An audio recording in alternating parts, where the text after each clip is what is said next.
नमस्कार, बात आज के चैनल में आपका स्वागत है। मैं हूं पारुल शर्मा और पेश है आज की सच्ची बात पक्की बात।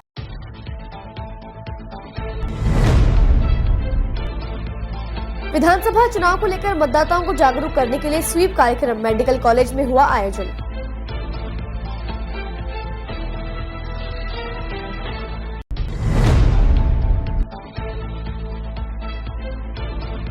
तलाशी के दौरान पुलिस ने बरामद किए 9.5 लाख से ज्यादा के नोट। क्लॉक टावर थाना पुलिस ने स्टेशन पर पकड़ा संदिग्ध व्यक्ति।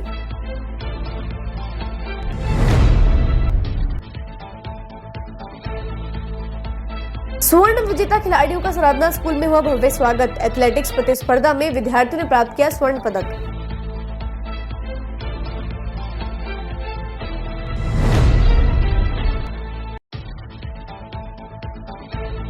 LIC स्टाफ की आहत हुई साधारण सभा। 3 नई कमेटियों का किया गया गठन।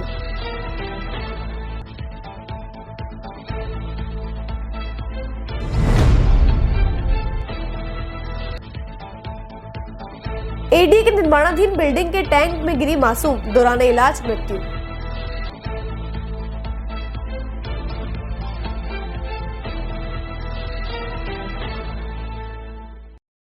अजमेर शहर में प्लॉट, मकान, फ्लैट, दुकान आदि खरीदने, बेचने व किराए हेतु आज ही प्ले स्टोर से डाउनलोड करें Varsha real estate app. Varsha real estate, a unit of Varsha group, lets you live better.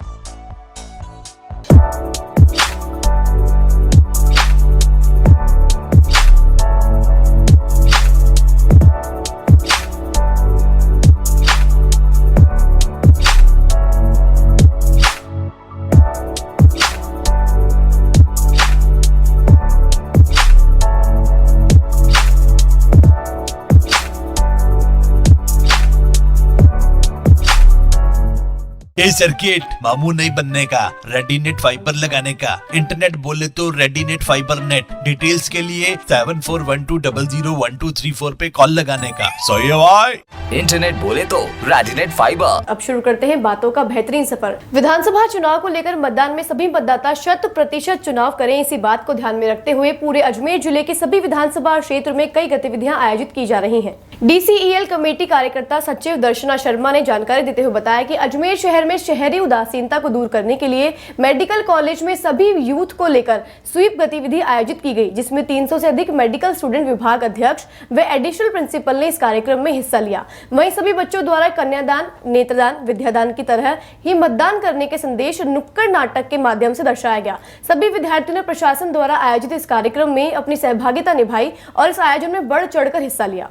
25 नवंबर 2023 हमारे राजस्थान में विधानसभा के इलेक्शन डिक्लेयर हो चुके हैं और विधानसभा में सभी मतदाता 100% मतदान करें, इस भाव को लेकर पूरे अजमेर ज़िले में सभी विधानसभा क्षेत्रों में कई प्रकार की गतिविधियां आयोजित की जा रही हैं।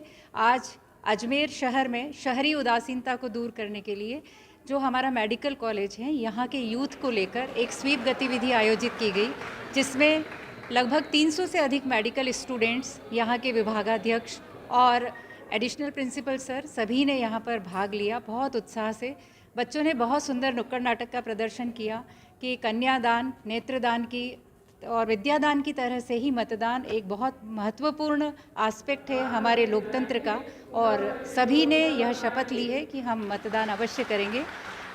संपूर्ण मेडिकल कॉलेज के विद्यार्थी इसके लिए उत्साहित हैं और आज सभी ने प्रशासन द्वारा आयोजित इस कार्यक्रम में अपनी सहभागिता दर्शाई है। पुलिस द्वारा की जा रही गश्त के दौरान गुरुवार रात 10 बजे नाकाबंदी में क्लॉक टावर थाना पुलिस ने संदिग्ध व्यक्ति से रेलवे स्टेशन पर 9,50,000 रुपए सहित गिरफ्तार कर लिया है। क्लॉक टावर थाना प्रभारी महावीर सिंह राठौर ने जानकारी देकर बताया कि चुनाव आचार संहिता की पालना के लिए जिला पुलिस अधीक्षक के नेतृत्व में की जा रही है। नाकाबंदी व्यवस्था के दौरान गुरुवार रात 10 बजे रेलवे स्टेशन के पास में रोड पर सूटकेस लिए एक संदिग्ध व्यक्ति पुलिस को देखकर तेज गति में चलने लगा। इसी दौरान पुलिस टीम ने शक की बुनियाद पर व्यक्ति को रोककर सूटकेस की तलाशी शुरू कर दी, जिसमें 9,50,000 रुपए निकले। पूछताछ करने पर संदिग्ध व्यक्ति के पास कोई संतोषजनक जवाब नहीं मिलने पर व्यक्ति से सूटकेस जब्त कर कार्यवाही शुरू कर दी है।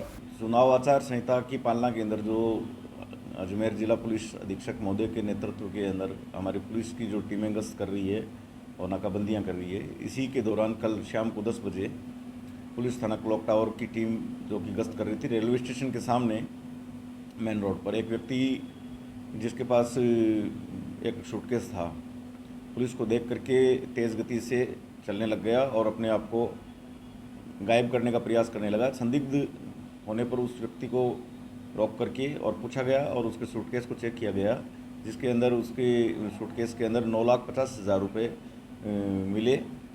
उक्त बड़ी राशि के संबंध के अंदर वो कोई संतोषजनक जवाब नहीं दे पाया, जिस कारण उक्त राशि को क्लॉक टावर थाना पुलिस द्वारा जब्त किया गया। दीपक जैन नाम का व्यक्ति है जो कि अरिहंत नगर पुष्कर रोड का निवासी है।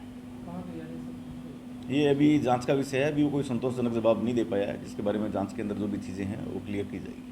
राष्ट्रीय मिलिट्री स्कूल व अराई में आयोजित 67वीं जिला स्तरीय एथलेटिक्स प्रतियोगिता में राजकीय उच्च माध्यमिक विद्यालय सराधना के विद्यार्थियों ने स्वर्ण पदक जीतकर विद्यालय का वर्चस्व स्थापित किया है। आर.एन. रावत ने बताया कि विद्यालय के छात्र जयराम गुर्जर ने बेस्ट एथलेटिक्स, ऊंची कूद व जितेंद्र गुर्जर ने 400 मीटर बाधा दौड़, 1500 मीटर दौड़, 4 बाइक और 4 रिले दौड़ और बालिका वर्ग में कविता चौधरी ने 400 व 200 मीटर दौड़ और हर्डल में स्वर्ण पदक एवं बालिका विद्यालय की छात्रा दीक्षा गैणा ने कबड्डी में स्वर्ण पदक जीतकर विद्यालय को गौरवान्वित किया है। वरिष्ठ शारीरिक शिक्षक शक्ति सिंह गौड़ व जाकिर खान ने दल प्रभारी निधि चाहर व हिमांशु आचार्य संघ विद्यालय प्रधानाचार्य रेखा चौहान को ट्रॉफी व मेडल सौंपकर विजेताओं को सम्मानित करवाया। इससे पूर्व सभी खिलाड़ियों का विद्यालय परिवार व ग्रामीणों ने गाजे बाजे के साथ स्वागत कर हौसला अफजाई के साथ राज्य स्तर पर सर्वश्रेष्ठ प्रदर्शन करने को प्रोत्साहित किया। इस अवसर पर दाऊद सिंह, मुरलीधर इनानी, राजकुमार शर्मा, सीमा सोनी, मिनी उबाना,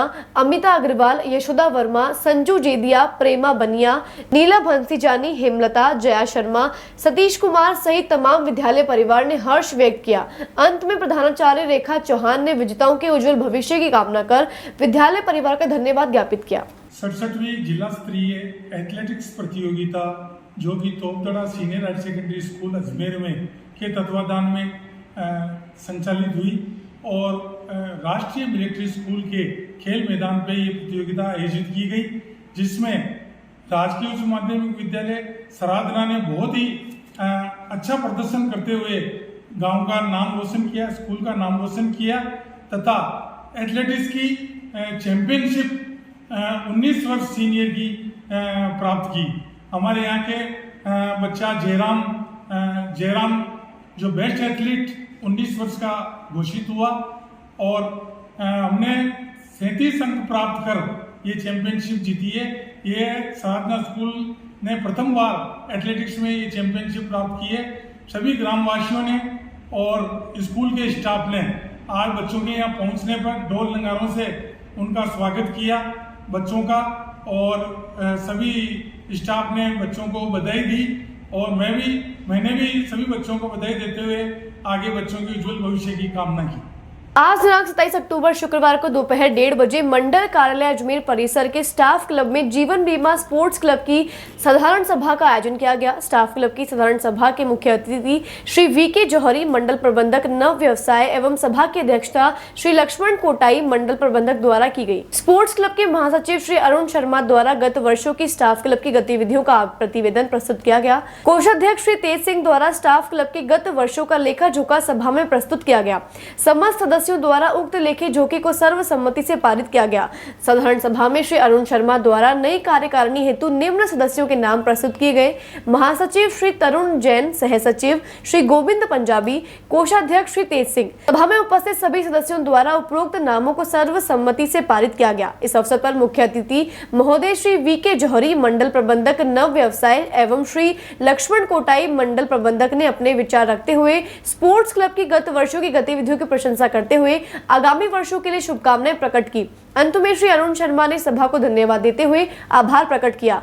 सभा का संचालन श्री अशोक दसानी ने किया। आज 27 अक्टूबर को हमारे LIC स्टाफ क्लब की साधारण सभा का आयोजन किया जा रहा है। ये करीब काफ़ी अपने इस क्लब के नए सदस्यों का इसमें चयन किया जाएगा और नई कमेटी आज जो अनाउंस की जाएगी। का मोटो क्लब को अच्छी तरह स्मूथली चलाने का है और जो गतिविधियां अपने डिविजनल लेवल पे आती हैं, जोन से आती हैं, ऑल इंडिया लेवल से जो भी इंस्ट्रक्शन आते हैं हर साल उनको ऑर्गेनाइज करवाना है, क्लब के सारे टूर्नामेंट्स कंडक्ट करवाने हैं और क्लब की जो भी सुविधाएं हैं स्टाफ क्लब के लिए, स्टाफ एम्प्लॉयज़ के लिए, वो अपनी तरफ से पूरी प्रोग्रेसिवली करना है। स्पोर्ट्स क्लब की एनुअल जनरल बॉडी मीटिंग का आयोजन किया जा रहा है P&I डिपार्टमेंट DO अजमेर के अंतर्गत। उसमें पुराने वर्ष का लेखा जोखा का और नई कार्यकारिणी के गठन के विषय में चर्चा की जाएगी। मैं तरुण जैन आज LIC स्टाफ क्लब की तरफ से सचिव नियुक्त किया गया हूँ। मैं सभी मेरे अग्रज और विशेषकर श्री संदीप भैया का धन्यवाद देता हूँ जिन्होंने मेरे पे पूर्ण विश्वास व्यक्त किया है। मैं उनके विश्वास पे खरा उतरूँगा और जो भी मेरे को कार्य दिया गया है वो अपने प्रयासों से पूरा करने की कोशिश। जयपुर रोड स्थित ADA निर्माणाधीन बिल्डिंग में रहने वाले मजदूर की 5 वर्षीय बच्ची खेलने के दौरान पैर फिसलने के चलते पानी की टंकी में जा गिरी। संभाग के सबसे बड़े जिलन अस्पताल में इलाज के दौरान देर रात मासूम बच्ची ने दम तोड़ दिया। सिविल लाइंस थाना अंतर्गत ASI विष्णु कुमार ने घटना की जानकारी देते हुए बताया कि जयपुर रोड स्थित ADA निर्माण साइट पर परिवार सहित रहता हूँ और वही मजदूरी कार्य भी करता हूँ। मेरी 5 वर्षीय बच्ची खेलने के दौरान पानी में पैर फिसलने से टंकी में जा गिरी। वहीं इलाज के दौरान मासूम बच्ची ने दम तोड़ दिया। ASI विष्णु कुमार ने बताया कि बच्ची के शव को जिला अस्पताल की मोर्चरी में पोस्टमार्टम हेतु रखवाकर आगे की कार्यवाही शुरू कर दी गई है। परिवादी पलटन बस के निवासी वेस्ट बंगाल ने एक रिपोर्ट दी है कि मैं ADA की साइड पे मजदूरी करता हूँ, परिवार सहित रहता हूँ। वहाँ मेरी 5 वर्षीय बच्ची खेल रही थी। खेलते खेलते अचानक पैर फिसलने से पानी के टैंक में गिर गई। इसकी कल इलाज के लिए भर्ती करवाया था। आज रात को 3 बजे करीब मृत्यु हो गई। ये भी ADA की जो निर्माणाधीन बिल्डिंग है, वहाँ जयपुर रोड पे ADA की निर्माणाधीन बिल्डिंग। मजदूर हैं, मजदूरी करते हैं, परिवार सहित वहीं रहते हैं। हाँ, अभी इनकी कार्रवाई की जाएगी। पोस्टमार्टम पंचायत में 5 वर्ष की बच्ची। बातों को देते हैं एक छोटा सा विराम, जल्दी मिलते हैं एक नए सफर पर। अजमेर शहर में प्लॉट, मकान, फ्लैट, दुकान आदि खरीदने, बेचने व किराए हेतु आज ही प्ले स्टोर से डाउनलोड करें Varsha real estate app. Varsha real estate, a unit of Varsha group, lets you live better.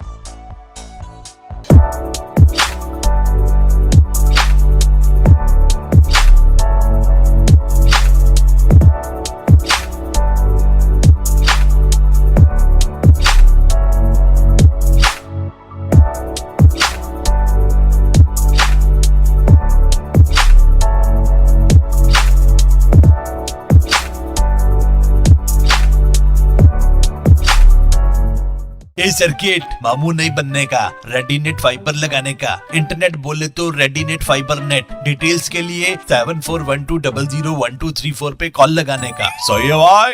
Internet बोले तो रेडीनेट फाइबर। एक बार फिर आपका स्वागत है। आइए चलते हैं एक नए सफर पर। अजमेर में कांग्रेस सेवा दल कार्यकर्ताओं ने केंद्र सरकार पर ED के दुरुपयोग का आरोप लगाते हुए प्रधानमंत्री नरेंद्र मोदी का पुतला जलाकर विरोध जताया। पार्षद द्रौपदी कोहली व कांग्रेसी कार्यकर्ताओं ने विरोध जताते हुए बताया कि 5 राज्यों में होने जा रहे चुनाव में अपनी हार के डर से एजेंसियों का दुरुपयोग किया जा रहा है। वहीं प्रदेश अध्यक्ष गोविंद सिंह डोटासरा पर ED की छापेमारी कर राजस्थान कांग्रेस कार्यकर्ताओं को डराने का काम किया जा रहा है। लेकिन यह कांग्रेस सरकार है जो ना आजादी से पहले डरी थी और ना अभी डरेगी। लोकतंत्र को बचाने के लिए कांग्रेस हर तरह का प्रयास करेगी। इसी के चलते गुस्साए कांग्रेसियों ने नरेंद्र मोदी का पुतला जलाकर विरोध प्रकट किया। देखिए, भारत सरकार के प्रधानमंत्री नरेंद्र मोदी जी के द्वारा जिस तरह से संवैधानिक संस्थाओं का दुरुपयोग करके ED, CBI सभी केंद्रीय जांच एजेंसियों का दुरुपयोग विपक्षी पार्टियों को दबाने के लिए जो किया जा रहा है, उसी कड़ी को लेकर आज राजस्थान में माननीय प्रदेश अध्यक्ष गोविंद डोटासरा जी के घर पर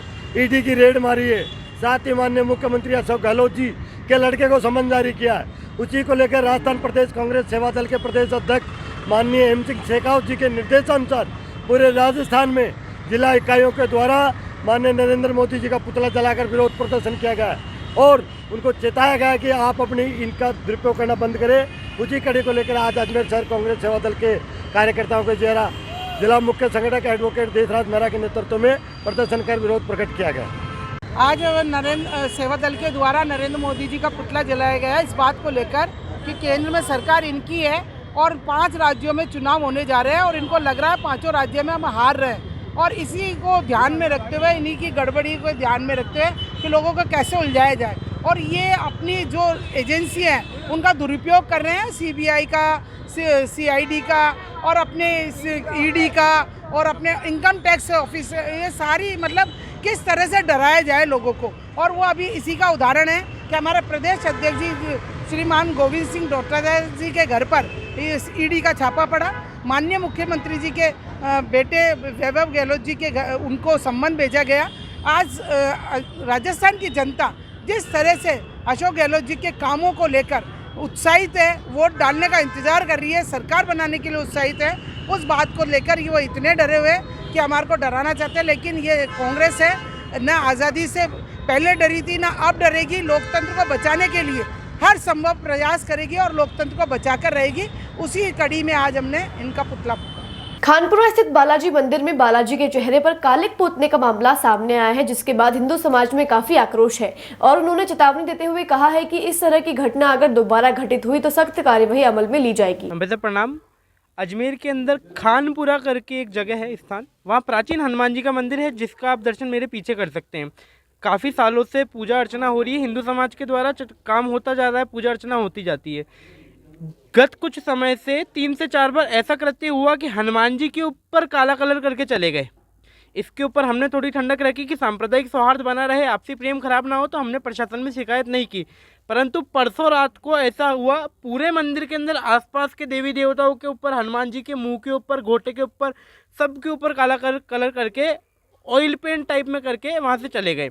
अब ऐसा ये असहनीय है। आज हमारे पिताजी के कोई थप्पड़ मारेगा, जो हमें घात लगेगा उससे बड़ा घात हमारे मुंह पर यह है। आज हमारे आराध्य देव, हम और आप सारा हिंदू समाज जिनको पूजता है, जो कि अमर अजर हैं, उनको ऐसे हरकत करके जा रहे हैं, तो ये बड़े ही निंदनीय घटना है। हिंदू बस्ती के अंदर होकर ऐसा काम हो रहा है, खानपुरा के अंदर ऐसा हो रहा है। वैसे पुलिस प्रशासन का अच्छा हमारे पास सपोर्ट है, कोऑपरेट कर रहे हैं। हमारा इनसे निवेदन भी है, जांच के लिए अपील की गई है, आज एप्लीकेशन दी गई है सर्व हिंदू समाज के द्वारा, और हमें पूरा विश्वास है जल्दी से जल्दी इसके ऊपर कार्रवाई कर अपराधी को ढूंढ लिया जाएगा। रामगंज थाने के अंदर क्षेत्र है और रामगंज थाने से जो भी है सूचना मिलते ही बहुत कम समय के अंदर आ गए हैं और अच्छी बात हो गई है। मैं मनीष भाई साहब, बजरंग दल महानगर विद्यालय प्रमुख। हमारे ये पास में हमारा आराध्य देवता बालाजी महाराज का मंदिर है। यहाँ पर कुछ असामाजिक तत्वों द्वारा बालाजी की मूर्ति को काले रंग से पोता गया है और सभी मूर्तियों को काले रंग से पोता गया है, जो हमारे आस्था को ठेस पहुँचाता है। हम जितने भी मोहल्ले वाले हैं थोड़ी सी मतलब आने जाने के चक्कर में रह गए, ध्यान नहीं दे पाए, और जितने भी मोहल्ले वाले हैं सब इकट्ठे हुए हैं और उन्होंने आज प्रशासन को एप्लीकेशन दी है। और हम सब मोहल्ले वाले जो निवासी हैं यहाँ के, उन्होंने सबको चेतावनी दी है कि अगर आगे से ऐसा कोई भी घटना होती है तो उसका जिम्मेदार सभी हम लोग करने वाले होंगे। उसके लिए हमने आगे की व्यवस्था भी करी है कि अब आगे से मंदिर के ध्यान रखरखाव किया जाएगा, उसके लिए कैमरे की व्यवस्था भी की जाएगी और मोहल्ले वालों सबसे जागरूक करके आगे से मंदिर की व्यवस्था की जाएगी। अजमेर श्रीनगर रोड स्थित मृदंग टॉकीज पर मोटरसाइकिल रिपेयरिंग दुकान पर 40 साल से चल रही कार्यवाही के दौरान आज न्यायालय द्वारा आदेश जारी कर मोटरसाइकिल रिपेयरिंग दुकान को कब्जे में ले लिया गया। ये मोटरसाइकिल 2 व्हीलर रिपेयर करने की दुकान थी और करीब 41 साल से ये केस चल रहा था। उसके बाद न्यायालय के आदेश पे आज जाके पोजीशन ले रहे, वो रिकॉर्ड में है, चेंज होते रहे, वो उसके हिसाब से आया। ये श्रीनगर रोड पे मृदंग टॉकीज के पास में कोठारी भवन कोर्ट से आए, नाजिर साहब आए और ये रिपेयर मोटरसाइकिल रिपेयरिंग की मालिक तो शैलेंद्र सिंह जी कोठारी है। बातों को देते हैं एक छोटा सा विराम, जल्दी मिलते हैं एक नए सफर पर। अजमेर शहर में प्लॉट, मकान, फ्लैट, दुकान आदि खरीदने, बेचने व किराए हेतु आज ही प्ले स्टोर से डाउनलोड करें Varsha real estate app. Varsha real estate, a unit of Varsha group, lets you live better.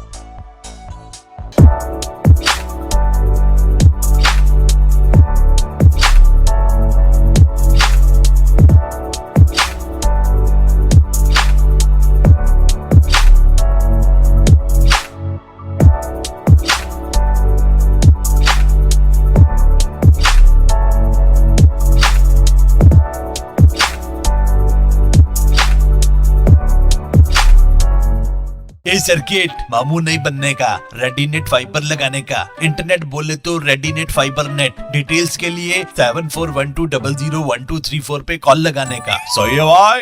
Internet बोले तो रेडिनेट फाइबर। एक बार फिर आपका स्वागत है। आइए चलते हैं एक नए सफर पर। अजमेर नागफनी निवासी के साथ फर्जी दस्तावेज बनाकर ठगी करने का मामला सामने आया है। पीड़ित के लोन सैंक्शन नहीं होने के बावजूद भी किश्त काटने पर पीड़ित ने परेशान होकर थाने में शिकायत दर्ज करवाई। वहीं पीड़ित का कहना है कि पुलिस द्वारा मेरे इस मामले में किसी तरह की कोई कार्यवाही पर ध्यान नहीं दिया जा रहा है, जिसके चलते उसे वकील का सहारा लेना पड़ा। एडवोकेट सुशील ने जानकारी देते हुए बताया कि मेरे पक्षकार द्वारा प्लॉट लेने के लिए Shri Ram housing finance company द्वारा लोन के लिए आवेदन किया गया था, जिसके पश्चात 27,14,327 रुपए का लोन सैंक्शन करने के बाद भी मुझे लोन नहीं दिया गया। वही लोन सैंक्शन की 40,000 फीस भी मुझसे ले ली गई। जिस लोन की मेरे पक्षकार को प्राप्ति ही नहीं हुई, उस लोन की लगातार किश्त काटी जा रही है। उसी सिलसिले में पीड़ित द्वारा पूछने पर उसे धमकियां व गाली गलौज भी की गई। ये मेरे पक्षकार है नजमुद्दीन कुरैशी। इन्होंने एक प्लॉट खरीदने के लिए लोन के लिए अप्लाई किया था Shri Ram housing finance company के लिए, निर्माण और खरीदने के लिए, दोनों के लिए। तो इन्होंने जो लोन है सैंक्शन भी कर दिया था। करीबन 27,14,326 रुपये का लोन सैंक्शन भी कर दिया था। सैंक्शन लेटर भी मेरे पक्षकार के घर पर भेज दिया था दिनांक 16/5/2023 को। इसके बावजूद भी इनको लोन दिया नहीं गया था। और जो प्रोसेसिंग फ़ीस होती है 40,000 करीब, जो भी इनकी फ़ीस है 40,000 करीब इनकी प्रोसेसिंग फ़ीस भी ले ली। इसके बावजूद भी इनको सैंक्शन होने के बाद भी लोन दिया नहीं और इनकी किस्तें भी काटी जा रही है। जिस लोन की इनको प्राप्ति भी नहीं हुई, जो पैसे इनको प्राप्ति भी नहीं और उसके बाद में इनको किस्तें काटी जा रही है। इसके बीच में इन्होंने जो रजिस्ट्री के लिए बोला था कि रजिस्ट्री के समय जो पैसे देने हैं लोन सैंक्शन लोन के लिए, तो जो Shri Ram housing finance company है, इन्होंने इनके जो मेरा पक्षकार है इसके मोबाइल पे चेक की फ़ोटो भेज दी थी कि आप रजिस्ट्री तैयार करो। जिस दिन रजिस्ट्री होगी उसी दिन आपको ये डायरेक्ट पार्टी के नाम ये चेक जारी कर दिया जाएगा और उसी दिन ये चेक दे दिया जाएगा। लेकिन जिस दिन ये रजिस्ट्री होनी थी दिनांक 30/4/2023 को, उसी दिन जब इन्होंने रजिस्ट्री पूरी कंप्लीट हो गई, उस पर इन्होंने बोला कि फ़ोन किया कि भाई चेक मेरा कहाँ है जो पार्टी को देना है। तो उस समय इन्होंने बोल दिया कि आपका जो लोन सैंक्शन हुआ वो कैंसिल कर दिया है। मेरे पक्षकार द्वारा ये भी पूछा गया कि जो लोन आपने कैंसिल किया किस आधार पर किया। उन्होंने ये बोला कि आप कंपनी आ जाओ, उसके बाद ही बात करेंगे। तो कुल मिला के उन्होंने फर्जी दस्तावेज तैयार करके इन्होंने मेरे पक्षकार है जो नजमुद्दीन कुरैशी इनके साथ फ्रॉड किया है। इसके बाद मेरे पक्षकार ने जो सिविल लाइन थाना क्षेत्राधिकार है उसमें भी इन्होंने शिकायत की थी। एसपी की यहाँ भी शिकायत की थी, आईजी के यहाँ भी शिकायत की थी। उसके बावजूद भी कोई कार्रवाई नहीं होने पर मेरे पक्षकार द्वारा मेरे जरिए सिनेमा SCGM 3 के यहाँ इस्तीगासा पेश किया, जिसमें धारा 420, 467, 468, 120, 471 के तहत मुकदमा दर्ज करने के सिविल लाइन थाने को। दरगाह थाना सीओ गौरी शंकर व SHO जगदीश मीणा के नेतृत्व में इलेक्शन को लेकर दी जा रही दबिश के दौरान CCTV फुटेज खंगालने पर थाने में दर्ज मोबाइल चोरी की रिपोर्ट के आधार पर चोरी करने वाली गैंग को आज गिरफ्तार कर लिया गया है। SP चुनाराम जाट ने जानकारी देते हुए बताया कि चुनाव में दबिश के दौरान हर इलाके के सभी CCTV फुटेज चेक किए जा रहे हैं, जिसमें सभी आदतन अपराधियों को चिन्हित किया गया व उनसे पूछताछ करने पर 50 मोबाइल बरामद किए गए। वहीं SP चुनाराम जाट ने बताया कि जुलाई से अब तक दरगाह इलाके के अंदर लगभग 250 से ज्यादा मोबाइल बरामद किए गए हैं। वहीं संपत्ति संबंधित अपराधियों पर अंकुश लगाया गया। आपको बता दें कि सभी 50 मोबाइल की अनुमानित कीमत 16 लाख के आसपास बताई जा रही है। दरगाह CO गौरी शंकर और SHO जगदीश मीणा के नेतृत्व के अंदर जो इलेक्शन को लेकर के हमारी टीमें हैं वो कंटिन्यू दबिशें दे रही है और कंटिन्यू इलाके के जो CCTV फुटेज उनको खंगाल रही थी। इसी दरमियान 26 तारीख को थाने पे एक रिपोर्ट दर्ज हुई मोबाइल चोरी की, जिसमें फिर बाद में जो इलाके के CCTV फुटेज है वो खंगाले गए और जो शुरू से जो आतन अपराधी हैं जो संपत्ति संबंधी अपराध को अंदर लिप्त है, उनसे CCTV फुटेज के आधार पर उनको चिन्हित करके उनसे पूछताछ की गई और उनके कब्जे से लगभग 50 मोबाइल है वो बरामद किए गए हैं।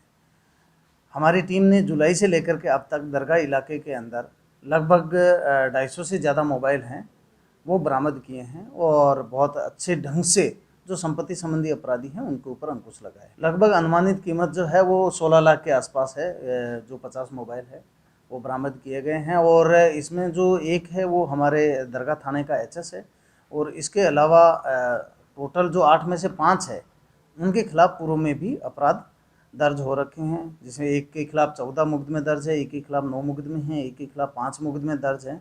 तो ये सभी आतन अपराधी हैं, जिनके ज़्यादातर हैं ये दरगाह इलाके के ही रहने वाले हैं, कुछ जैसे गुजरात के हैं, दिल्ली के हैं, लेकिन पिछले काफ़ी समय से दरगाह के अंदर ही किराएदार के रूप में रह रहे हैं।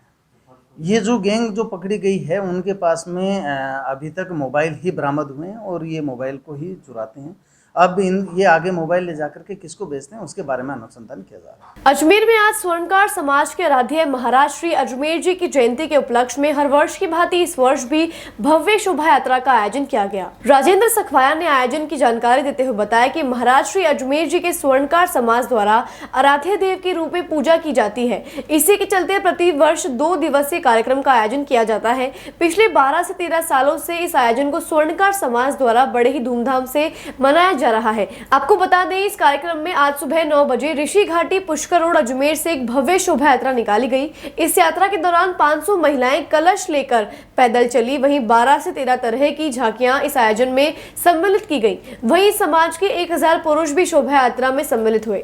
ये स्वर्णकार समाज के आराध्य महाराजा श्री अजमेर जी की जयंती के उपलक्ष्य में हम प्रतिवर्ष ये कार्यक्रम करते आए हैं और इस कार्यक्रम के तहत ये 2 दिवसीय कार्यक्रम प्रतिवर्ष रहता है और पिछले 12-13 सालों से हम इसको लगातार करते आ रहे हैं। इस कार्यक्रम में आज सुबह 9 बजे स्वर्णकार भवन ऋषि घाटी पुष्कर रोड अजमेर से एक भव्य शोभा यात्रा निकाली गई, जिसमें लगभग 500 महिलाएं कलश लेकर के चली और कम से कम 12-13 विभिन्न तरह की झांकियां वो इसमें सम्मिलित थी और 1000 पुरुष के लगभग इसमें सम्मिलित थे। रास्ते में जगह जगह फूलों की वर्षा और बहुत अच्छा स्वागत समाज के लोगों द्वारा किया गया और ये ऋषि घाटी से शुरू होकर के यात्रा गंज होती हुई, दिल्ली गेट होती हुई, नया बाजार होती हुई, आगरा गेट होती हुई जनकपुरी पहुंची है। अभी यहाँ पर जो महिलाएं कलश यात्रा में शामिल थी उनको यहाँ पर उपहार स्वरूप कुछ दिया गया है समाज की तरफ से और अभी सामूहिक भोजन चल रहा है। थोड़ी देर बाद में यहाँ पर बच्चों के लिए, महिलाओं के लिए विभिन्न कार्यक्रम होंगे, बच्चों के लिए खेल कूद वगैरह और महिलाओं के लिए रंगोली, मेहंदी प्रतियोगिता इत्यादि होगी। शाम को पारितोषिक वितरण और अभिनंदन समारोह आयोजित होगा। स्वर्णकार समाज के आराध्य देव महाराजा अजमेर जी जयंती समारोह का 2 दिवसीय कार्यक्रम आज शुरू हुआ है। आज सुबह 9 बजे स्वर्णकार बगीचे से शोभा यात्रा का प्रारंभ हुआ, जिसमें सैकड़ों की संख्या में महिलाएं कलश धारण की हुई थी और पुरुष भजन गाते हुए ऋषि घाटी से लेकर गंज होते हुए रेली गेट, कड़का चौक, नया बाजार होते हुए जनकपुर पहुँचे, जहाँ इस समय भोजन का कार्यक्रम हो रहा है। इसके बाद में खेलकूद प्रतियोगिता होगी, महिलाओं के लिए मेहंदी प्रतियोगिता, चेहरे साजी का आयोजन होगा और शाम को सांस्कृतिक कार्यक्रम और वृद्धजनों का सम्मान रखा गया। आज के लिए बस इतना ही। कल फिर होगी आपसे मुलाकात, तब तक के लिए दीजिए इजाजत। नमस्कार।